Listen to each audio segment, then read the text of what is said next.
and welcome back. If you're new here, welcome too. My name is Yadira, a holistic practitioner and co-founder of Oracle of the Body. In this space, we bridge the connection between mind, body, and spirit. Our goal is to guide you into alignment and healing. In today's video, we will be speaking about guilt.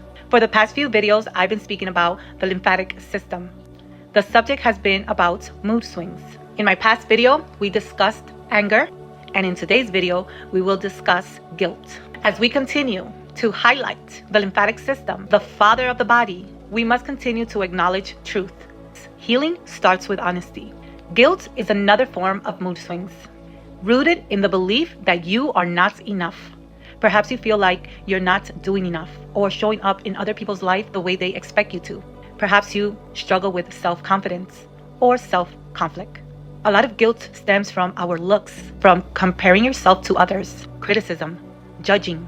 Many times women criticize their body shapes and they don't have enough self-love.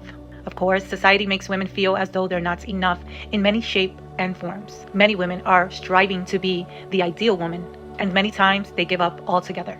But here's the truth, ladies. You can't mold yourself into someone you're not.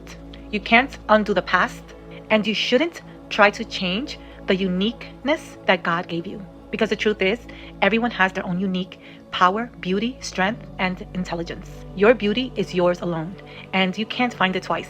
But something very important that you can do is embrace who you are, recognizing your worth, and allowing yourself to grow in ways that feels right for you. You are on your own unique path. Every opportunity is an opportunity to allow you to be the greatest version of yourself.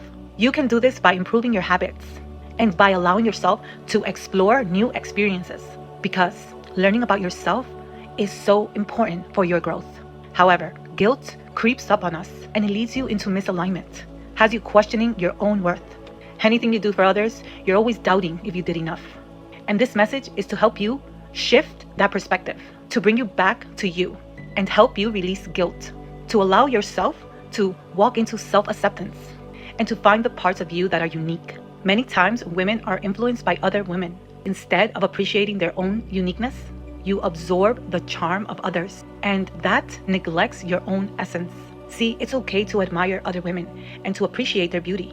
What's not okay is to embody their same charm, their same beauty, their same uniqueness, because this interferes with who you are. And before you know it, you're not living an authentic life. Once you take control of who you are and accept your own uniqueness, this is how you begin to cleanse your body.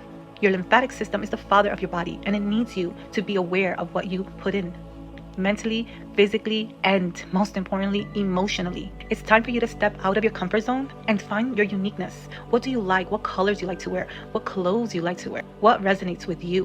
What's important to you? What do you value most? And begin prioritizing yourself in those aspects. This message is to bring you back to your own self-worth. God made you different for a reason. We can't all look alike, but we all embody something very beautiful, something given to us by the Creator, and we must express that in the most authentic way. Today, God asked me to show you, ladies, this beautiful rose plant. They're all together, but all of them are growing in different times, in different space. They can look at each other for inspiration and influence, but they all have a different path.